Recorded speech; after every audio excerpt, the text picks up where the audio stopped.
Welcome, everybody. Thank you for joining us on our webinar today. We are proud to present this webinar with our guest speakers, Bonnie Artman Fox of A Conscious Choice and Chris Nadel of the McHenry County Workforce Network. And I really appreciate both of them giving us of their time today. So what I'm going to do, just to get us underway, and the downloads are in the lower left-hand corner, the file pod, Levon, so you can click on that and then download. Anyway, so I'm going to move us forward in our presentation and let Bonnie Artman Fox take over and start talking about what happens when life doesn't turn out as planned. Thank you, Dee. Well, first of all, I want to thank you for this opportunity. One of my passions is equipping people with resources, especially when going through tough times and especially during a job loss. So my intention today is to offer skills and resources to shift your perspective to a mindset of strength and dignity and resiliency if you're facing a tough time. Because I'm a firm believer that it's not what happens in life, it's how we respond. And so that's the premise of what we're going to talk about today. A few weeks ago, I saw the play A Chorus Line. And for any of you who have seen it, I'll just give a quick recap. And for those of you who haven't seen it, I would highly recommend the play. In essence, it's 17 dancers that show up for a dance audition for the chorus line. And they soon learn that only 8 people will be chosen, 4 women and 4 men. As the audition unfolds, we learn more and more about each dancer's background. And throughout one of the songs, they say, "I really need this job." And we hear about their heartache, events from their upbringing, even romantic relationships that didn't work out. We see them just as people, just like us, who need work. And in a number just before the director would announce his choices, one of the dancers is injured and taken to the hospital. After he's carried off stage, instead of moving on to announce who would actually make the chorus line, the director asked the question, "What would you do if you couldn't dance anymore?" And it was a legitimate question because it was clear that dancer was injured and could not be selected. And the rest of the dancers were baffled by the thought of not being able to do what they loved anymore, what had been their purpose.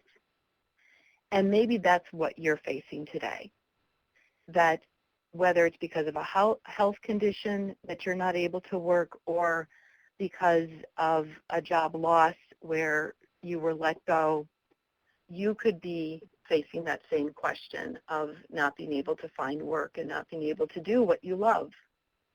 And so you may be feeling betrayed, that here perhaps you gave years of loyal service to an organization and then you were let go. You may be feeling inadequate, and now maybe it's been months, if not over a year or so, that you've been able to find work and fulfill your passion. And maybe you're just feeling downright angry and misunderstood, that maybe there were even people let go who were less competent than you are. And they are still there and you're out of a job. And so if any of you can relate to that question of what do you do when you can't dance anymore, you're not able to dance, if you would raise your hand, if you can resonate with some of those feelings. Yeah. In fact, I spoke to someone yesterday who was inquiring about the webinar. So if you're on the webinar, hello. She said that she does feel very misunderstood and frustrated, that she not only, when she fills out applications, she doesn't get any response at all. And that's frustrating and causes much angst. So that's what we're going to talk about today, of how do you deal with all of those emotions that are associated with not being able to do what you love.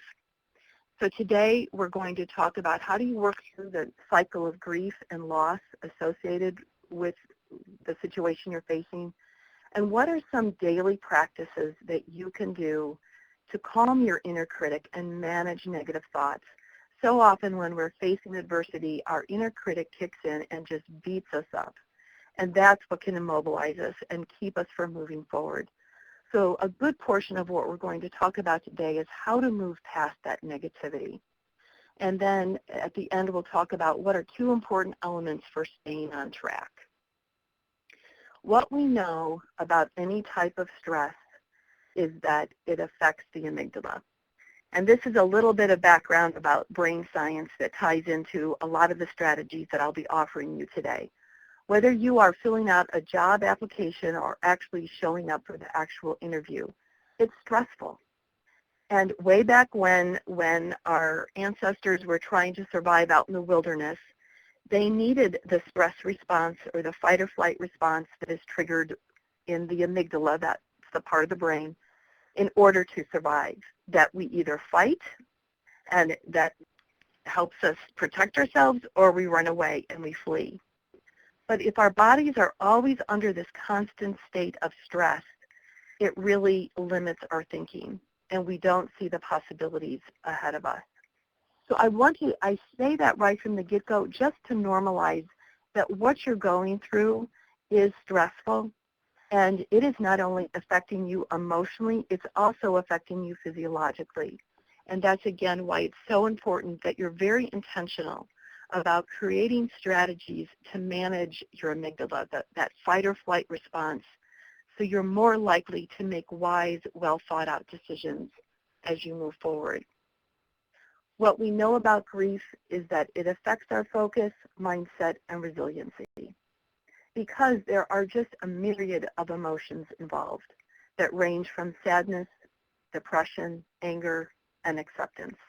And one day you may be sad, the next day you're accepting, okay, this is my situation right now, this is the reality, I'm just going to do what I have to do. And then the next day you're just spitting mad and angry again. All of that is normal, and that is going to happen. Acknowledging those waves of grief is very important, and it also that setbacks will happen and are expected. The key here is know yourself.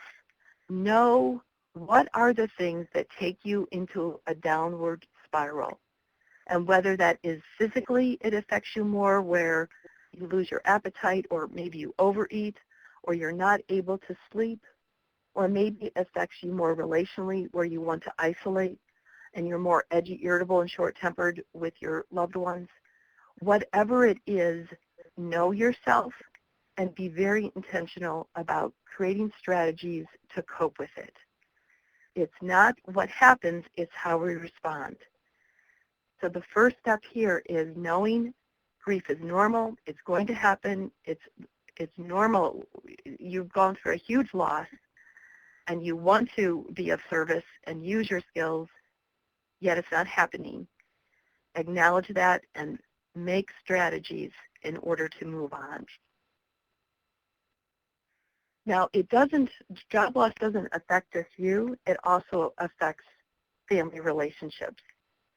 And this topic right here could be a webinar in and of itself. So there are two key things that I want to say here, and then refer you to a resource. First is knowing that if one person in the family is hurting, everyone is hurting. And kids get their cues from mom and dad. If they see you arguing, it affects them. And they are then going to internalize that and may take it out on their siblings or their friends. It may affect their own concentration, their sleep, how well they do in school. One of the best things that you can do for your kids is letting them know, yes, Mommy and Daddy, we're going through a tough time, but we've got this. We're working together, and we're going to come up with a plan to help our family get through this.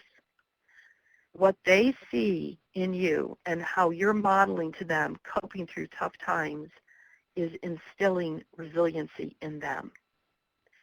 And it's not that you and your spouse or family members won't have disagreements. It's showing them you can work through them.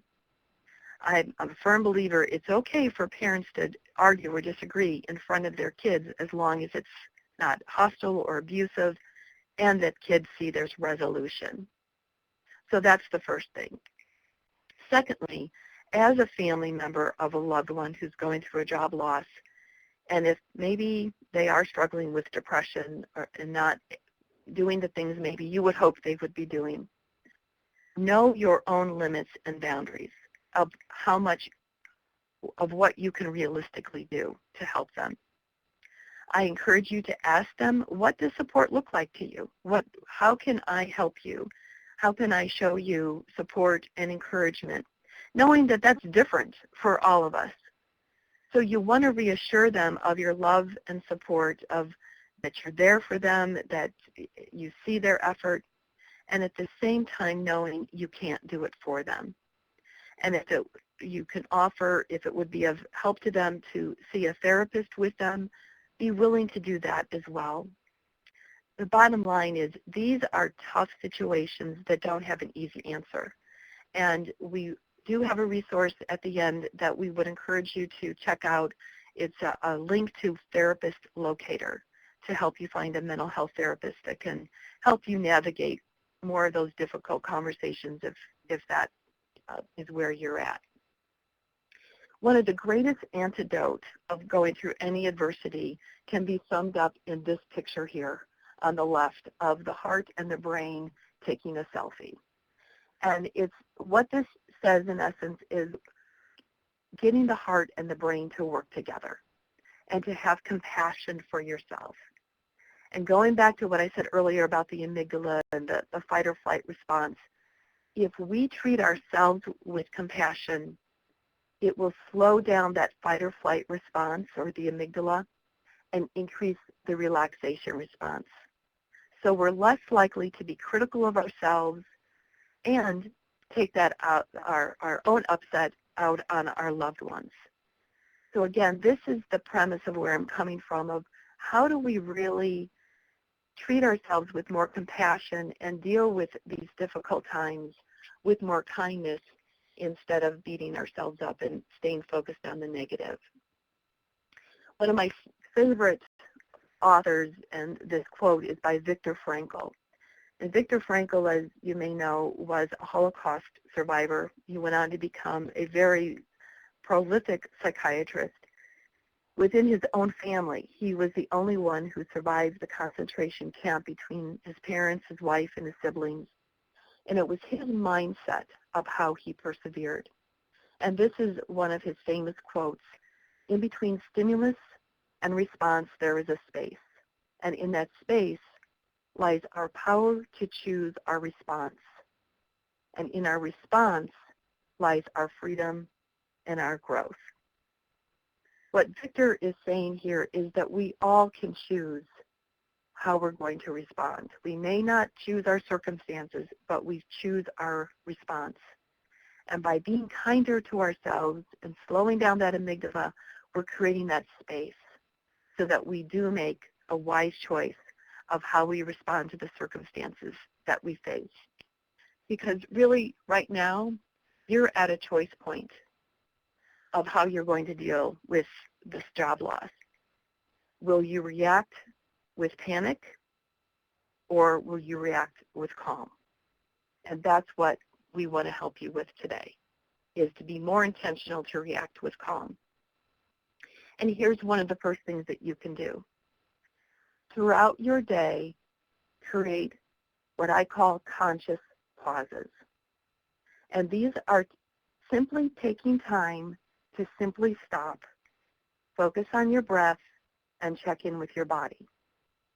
And so I will take you through just a few minute exercise right now of how to do this. If you are driving, please do not participate in this exercise.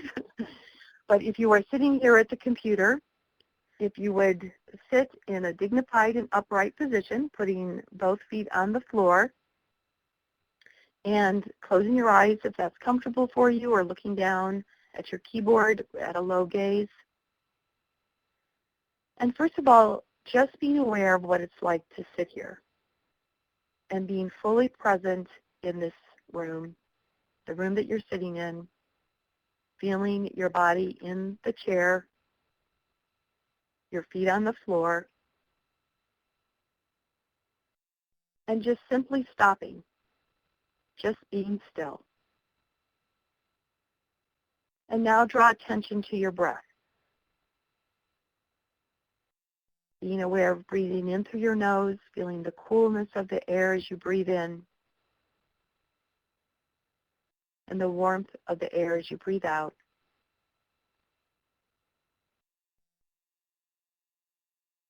And if your mind starts to wander while we're doing this exercise, just notice where your thoughts go and gently bring your attention back to your breath.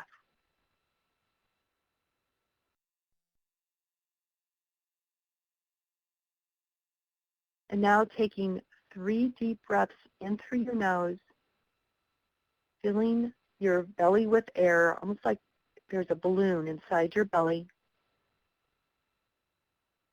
and slowly breathing out.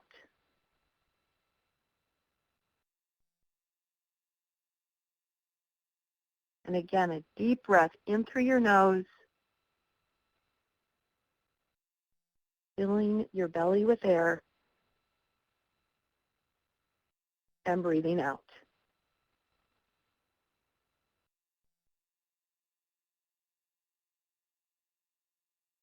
And one last time, breathing in through your nose,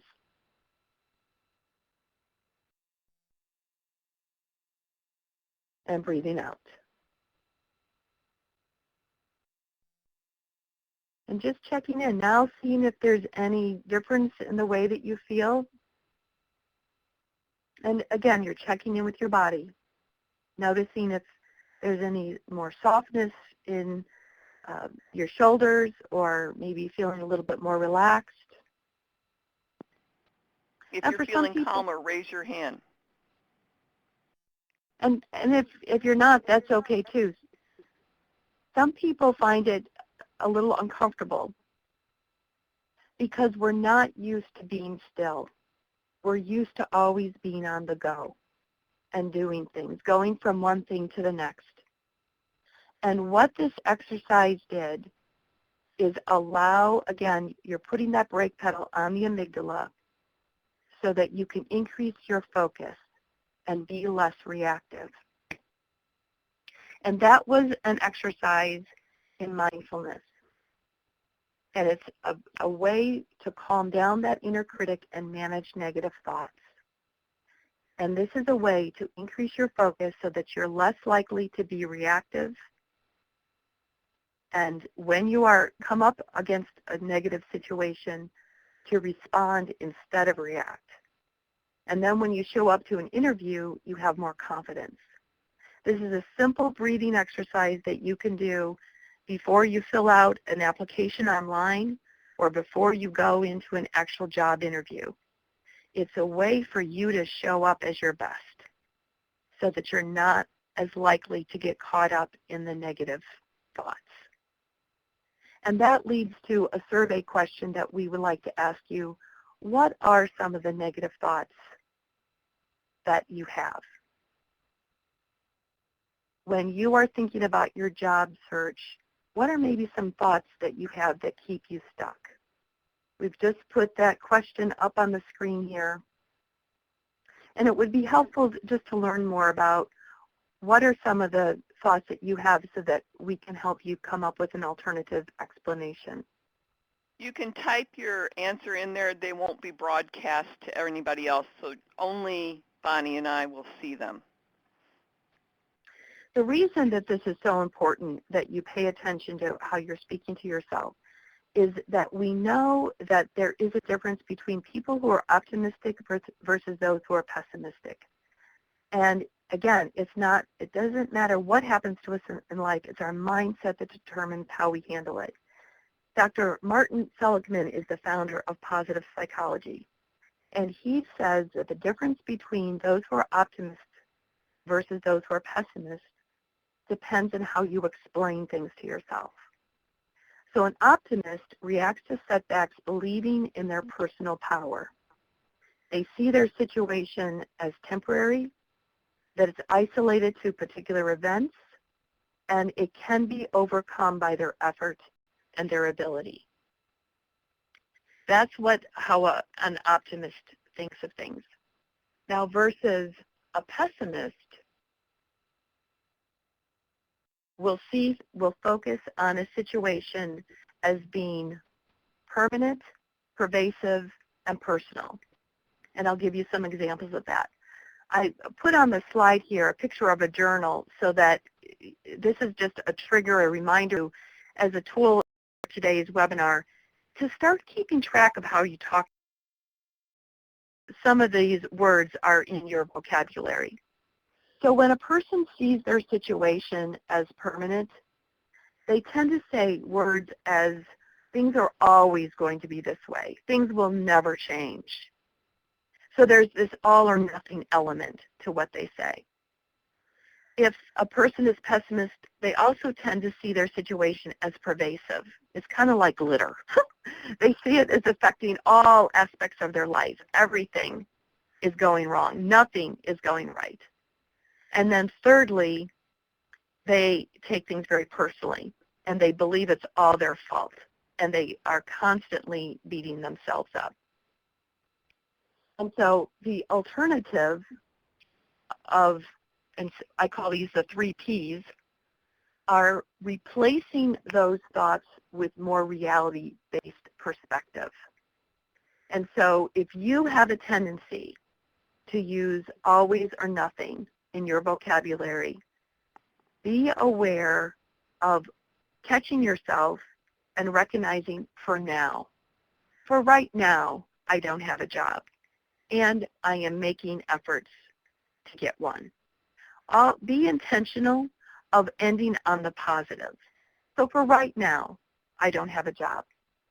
And instead of it, everything is going wrong in my life, this one thing, in this one area of my life, it's not going so well. And I am out there hitting the pavement looking for the best job for me. When you're looking, you're challenging the pervasive thoughts, you're looking for exceptions just in this one area of a job search. And then under personal, instead of beating yourself up, saying to yourself, I did the best I could with what I knew at the time. That you really want to focus on of challenging these 3 Ps in order to look at the more possibilities, and again, looking at the exceptions.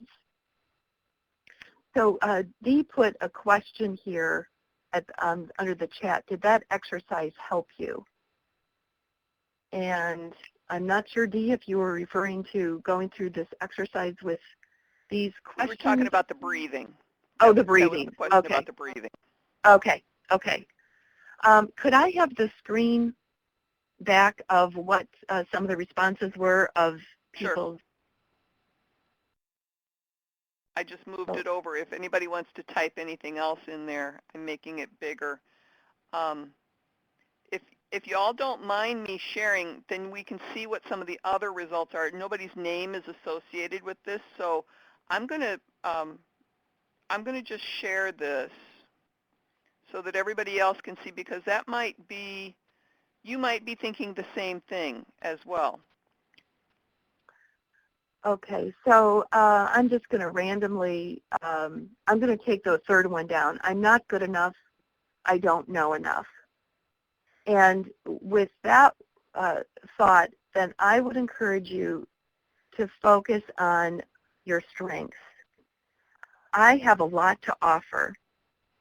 And even though right now I'm not getting hired, with my collective background and my experiences, I know the right job is out there for me. And so there's a shift. Instead of focusing on not being good enough, it's focusing on your strengths. And it's acknowledging, yeah, right now you don't have a job. And it's acknowledging your efforts of moving forward. Another one, let's see. Why Bonnie, is no one? We did have we did have somebody say that they're experiencing a lot of stress because they were fired and they fear that they won't ever find another job. And I'm sure that happens to a lot of people. So how would they get past that stuck thought? Of being fired and not being hired again? Correct. Correct. Okay. Um, I would be, again, this is where the meditation comes in, the exercise that I took you through a few minutes ago of being still and really quieting that inner critic, because that is the inner critic speaking, and calming down the amygdala first and foremost, because we're not as likely to get into that positive realm if the amygdala is firing with cortisol throughout our system. So in order to really quiet down that amygdala, first do the breathing exercise and being intentional of doing that practice a few times a day. And then coming up with a new script, being aware of the tools that I just gave you. And we're going to go through a few more in a minute. The idea is acknowledging that this is your current circumstances and this is where it's at right now. There is a reason that you have yet to understand, and you are going to move forward. You have got this. You don't understand your current circumstances, but your life experiences has prepared you for something better. And it's really, we almost have to fight with our inner critic and say, we're taking charge. Our wise part is taken over, and that inner critic is being fired. But first we have to calm down that inner critic with the breathing exercises that helps us to get there. So I'm going to move on just for the sake of time, and there'll be more resources as we go along. The next one, in fact, is a book that I would highly recommend. This is by McGonigal, who is a very down-to-earth researcher about mindfulness and brain science. And there are many interventions in her book, and that's why I would highly recommend. She really approaches it of a positive way of dealing with stress and adversity in our lives. So I'm just going to highlight 3 from her book, and they are the challenge response, meaning and values, and connection. And so the first one is the challenge response. The challenge response is that when we are facing a difficult time, what we tend to do is speak to ourselves in a negative way, like we just saw listed. And that is what triggers that fight or flight response. But instead, if you say to yourself, you've got what it takes to step up to the challenge, and you see your current circumstances as a challenge, it elicits the biology of courage. Isn't that to me is just so fascinating. And it removes fear and increases our focus, all by believing you've got what it takes. It elicits a different response than the fight or flight, and you have more access to your inner resources. It opens up your blood vessels where your brain has more blood flow and focus. It opens up your senses, and it allows you to think smarter under stress, that you can rise to the challenge. So that's the challenge response, that you say to yourself, I've got what it takes. Even though I was fired from that job, I've got what it takes to find a new job and one that is more suited for me, that will help me go to a new level. The second strategy that she talks about is that when you are going through adversity, when you see the purpose in what you're going through, that you can handle setbacks with your values in mind to handle it. And if you think back to people in your life, whether your parents or a positive role model, how did they handle adversity? And what was passed down to you? Again, either in your family or through a very influential person in your life that is someone that you've looked up to. What we know about resiliency, people who are resilient have 3 characteristics. They accept reality, they see life as meaningful, and even when they go through difficult times, they create meaning out of it, and they can improvise. And a person can bounce back from adversity if they have one or two of those characteristics. A truly resilient person will have all three. Again, they accept reality, life is meaningful, and they can improvise. And that to me is what Kelly is suggesting, is that we're going to create meaning out of this based on life experience. And I'm going to jump ahead here to a slide, and then I'll come back. This is what it would look like. The reality is you're acknowledging what has happened. Even though I'm out of a job now, I am grateful that. And then you fill in, what are you grateful for? Even though you don't like your circumstances, what is happening that you can dwell on that's positive? I recently was speaking to a group of nurses, and one of them shared that she is a person who tends to be a caretaker, not only in her own work, but also in her family.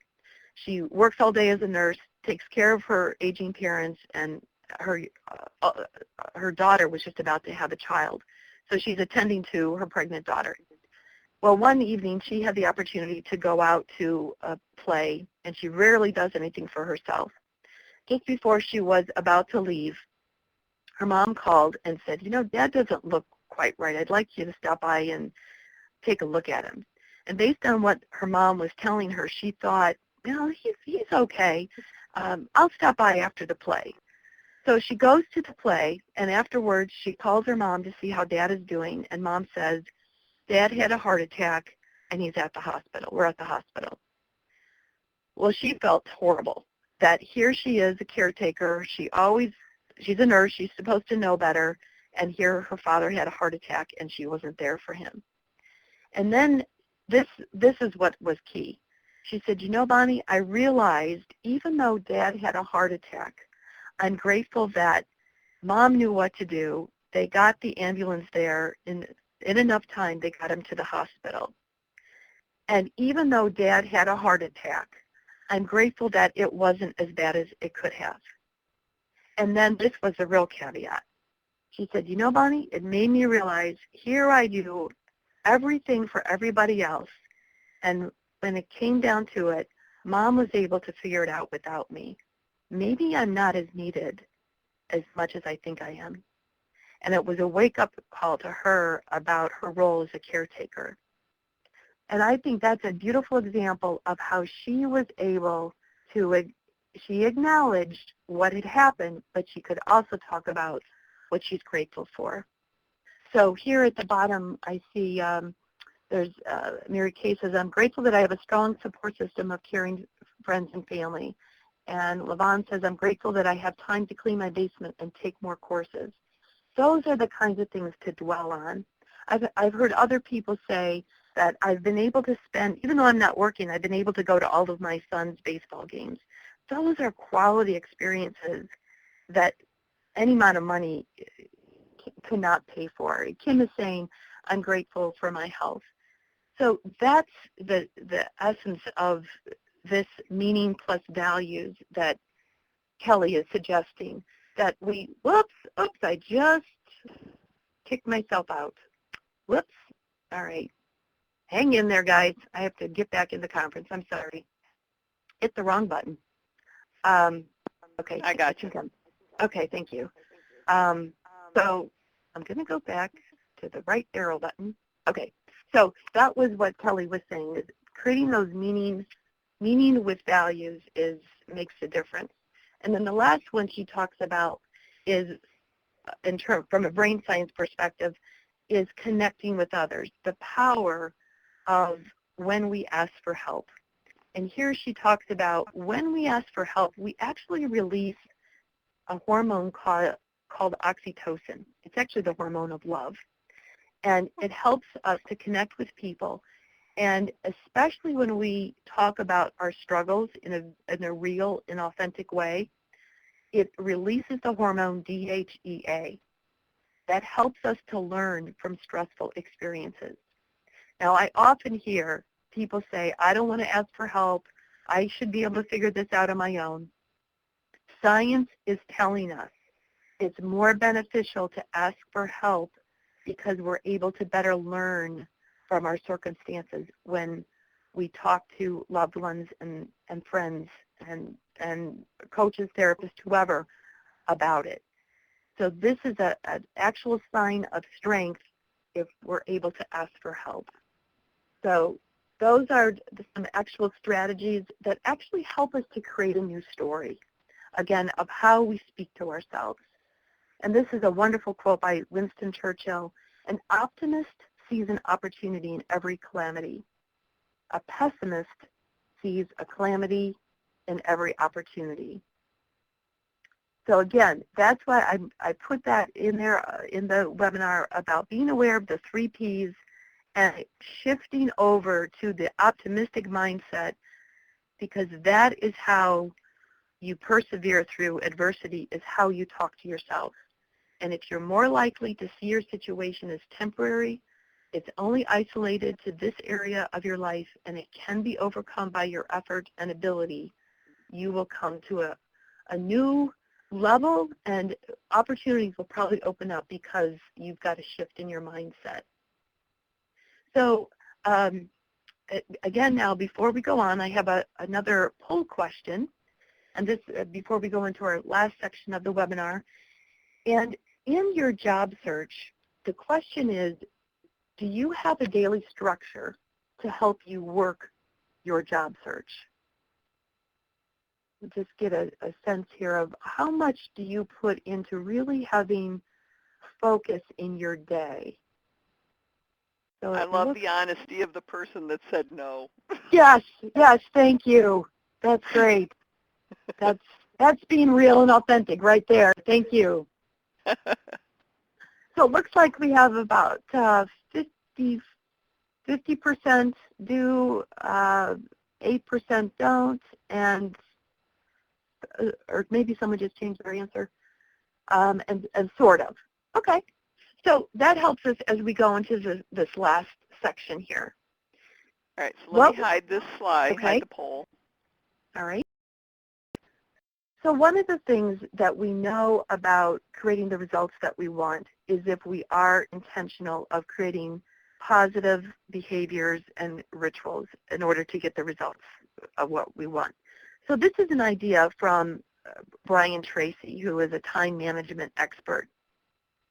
And he talks about daily write out 10 goals that you want to achieve for the next year.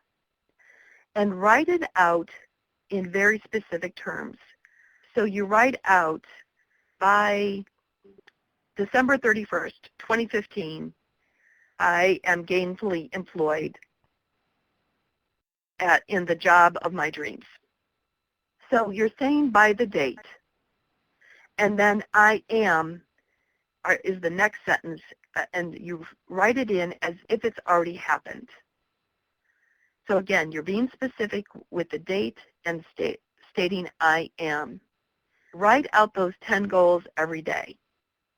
And you don't have to look at the list from the day before. It's just, and it may change from day to day. The intention there is you are keeping those 10 goals in the forefront of your mind. And then from there, every day write out 3 goals for that day that will most likely increase your earning potential.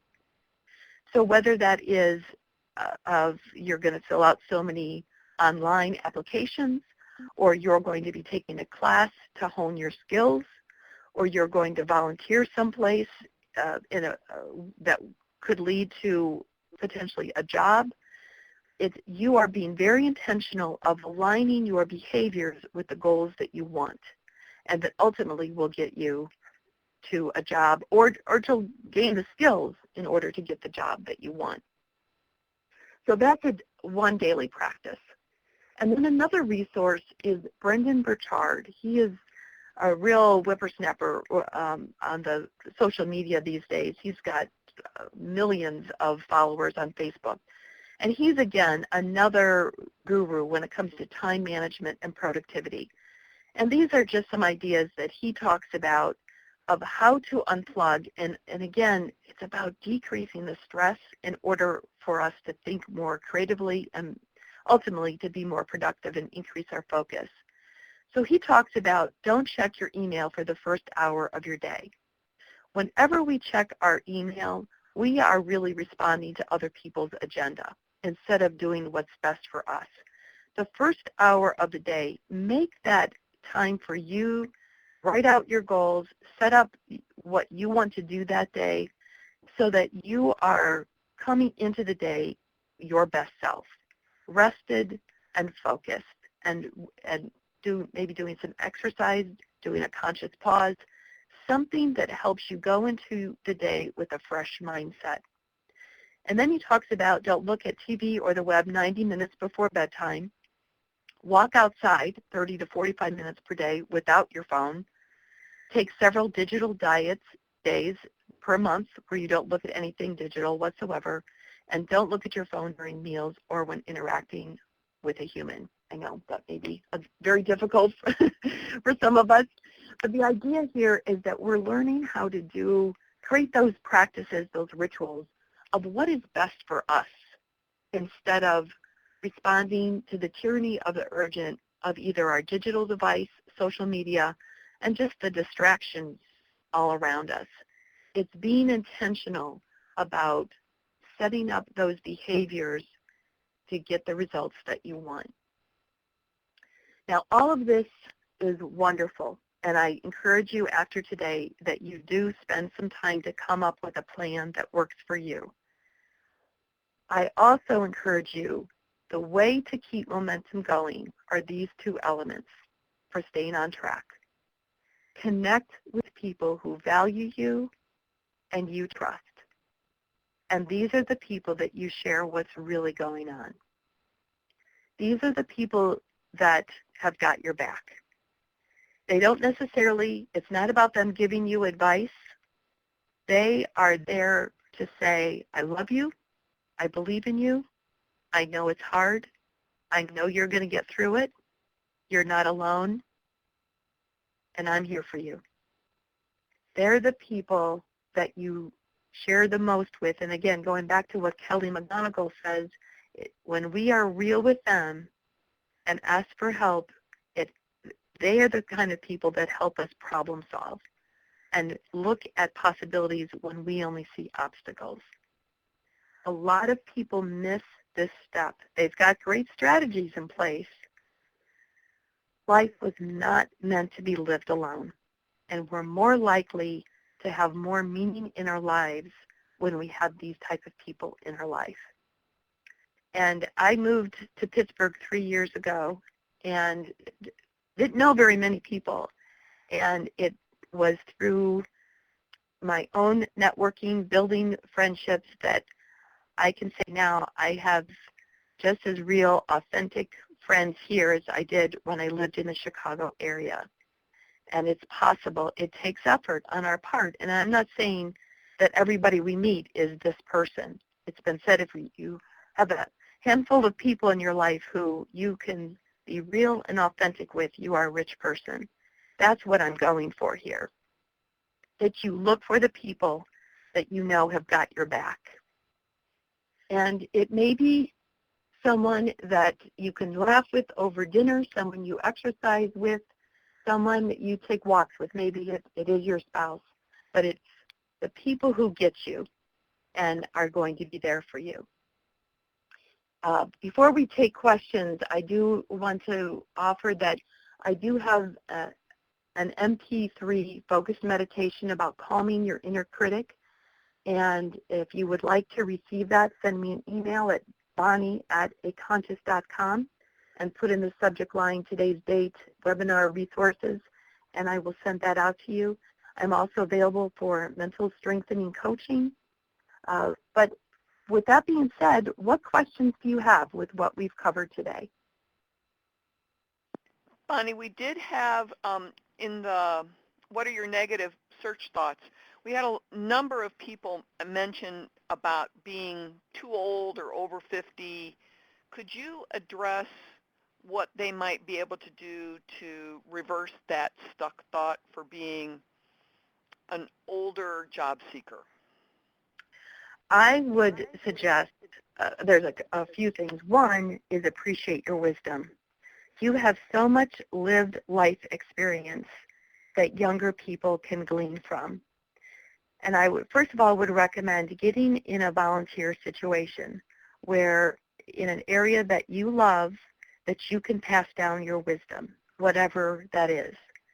And do the soul searching of what is it that you have learned from your life, of what you have learned through the adversity that you've gone through.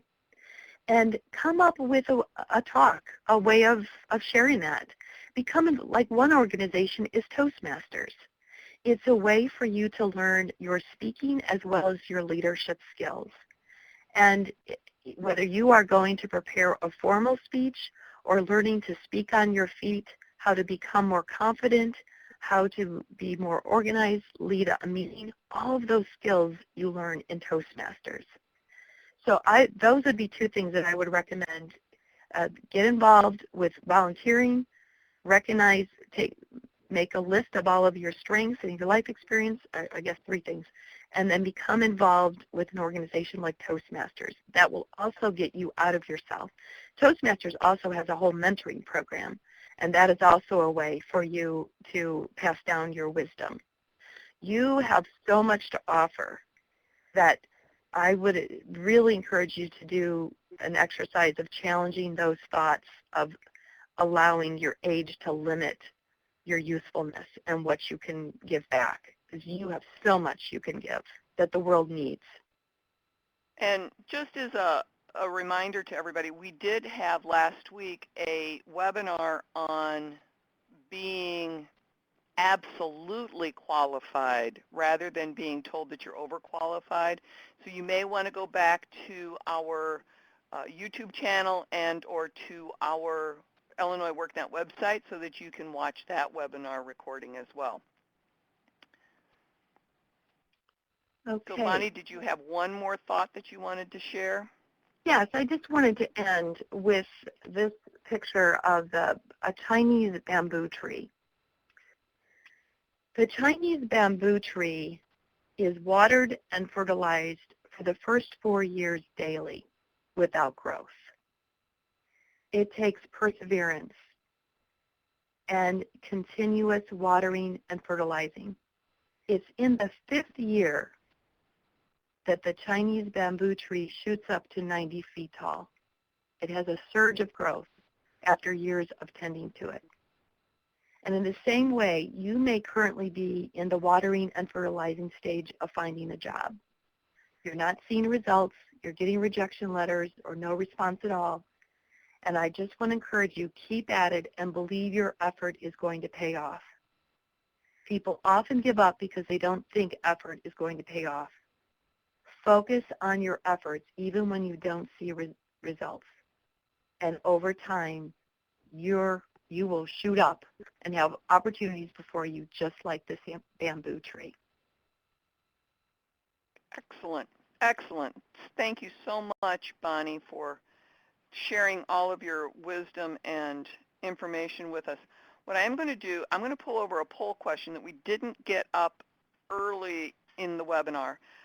Do me a favor and tell me why you're here today.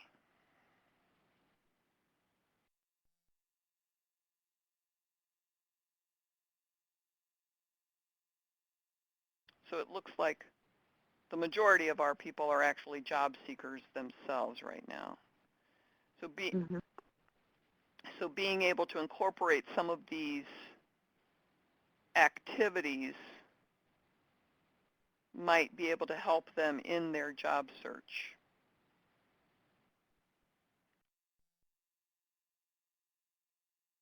Yes, and it really is the mindset of as you're going about doing the things that I'm sure you're doing, all the right things, and doing the networking, it's the mindset of how you approach those things. And using the resources that I offered you today, of approaching it with more positivity and resiliency. And again, using that challenge response. I can do this. I've got what it takes. Teresa asked, are there coaches for people in a job search? And I mentioned that at Illinois WorkNet Centers you can find career resource specialists. The other place that you might want to look for somebody to help you is at the job clubs around the area. I know there's a very large group in St. Charles that meets every other Monday evening.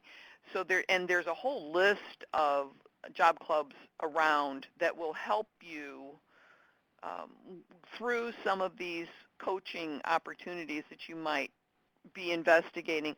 And most of them have a free option or else a very nominal fee. I think some of the ones that deal with the six-figure executives might have a fee that they help. So it's interesting to investigate some of those job clubs. What I'm going to do now is I'm going to hide Bonnie's presentation, and I'm going to bring up our last poll question just so that we can find out, during your job search, you worry about which one of these items.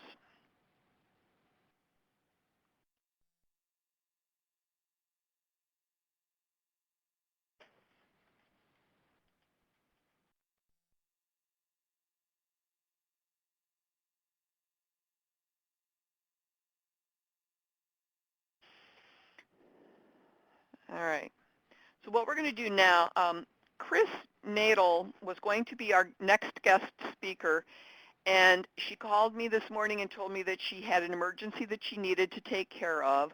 So I'm going to try to cover the part of the presentation that she was going to cover. So we're going to keep this poll, the information from this poll, for future reference, because we might end up doing a couple of webinars on how to find some of these resources down the road. So if you haven't had the chance to answer your poll question here, please do that real quick. And I'm going to move this out of the way now. And Chris Nadel is the Assistant Director at the McHenry County Workforce Network, and she was going to be talking about the resources and handling the emotions. And as we know from our previous conversation that Bonnie talked us through, you get some stress and some fear and some other big emotions when you go through the loss of a job. Sometimes you find grief, and as we look at this first slide, there are 5 stages of grief. First of all, we deny it. Then we get angry. Then we start bargaining. Then we maybe go through a depressive phase, and then finally we accept it. And once we move into the acceptance phase, we're able to move beyond. Would you agree with that, Bonnie? Yes. So what we want to do now is give you some resources so that once you actually get to that acceptance stage, then you can understand where you might need to find some help.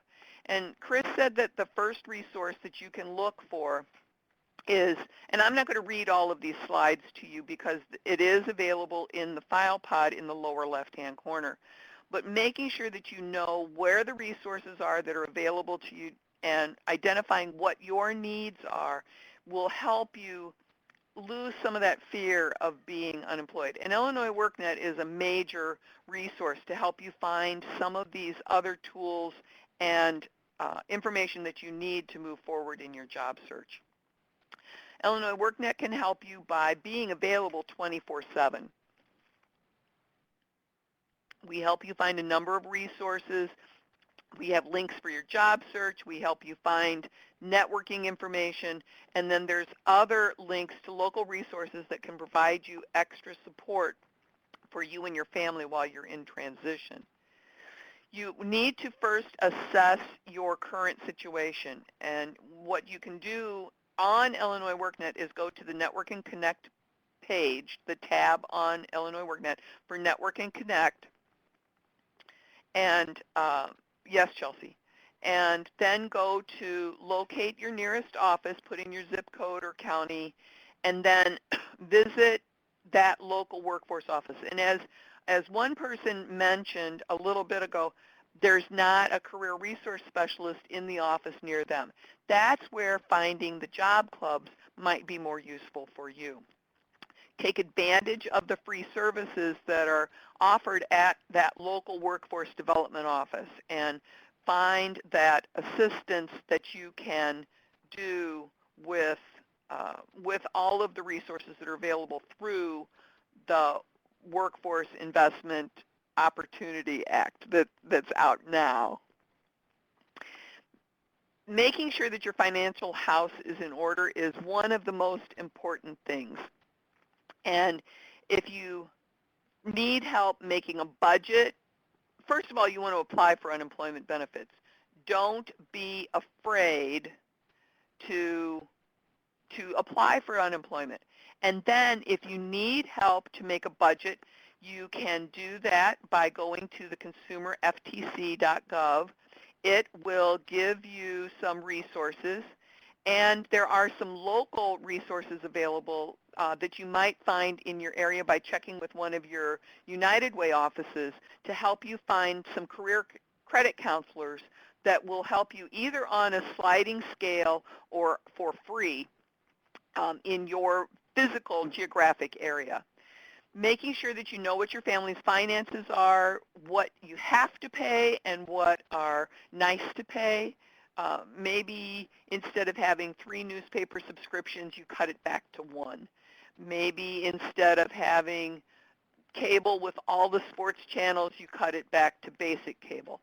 So understanding what you need and what you need to pay for and how you can find assistance to pay for those will help you. Other assistance that you might need might be SNAP for food stamps or child care. Maybe if you can get a part-time job, you need some help with child care. Maybe you need some help with housing or disability, or maybe you need help with insurance for your family. So you would want to go to the Illinois Department of Human Services and check those resources. And we have the link there and in our closing pod. We also want to make sure that you get some networking in. That's one of the best ways that you can find friends or people in your industry to connect and find more resources. You want to go to job clubs. You want to participate in LinkedIn and do other social networking so that you can find and let people know that you are in job search mode. So make sure that you're using that networking to your advantage. And last but not least, you want to conduct an organized job search. And Bonnie had asked the question about how many of you have a process in place for your job search. Do you have a schedule that you do?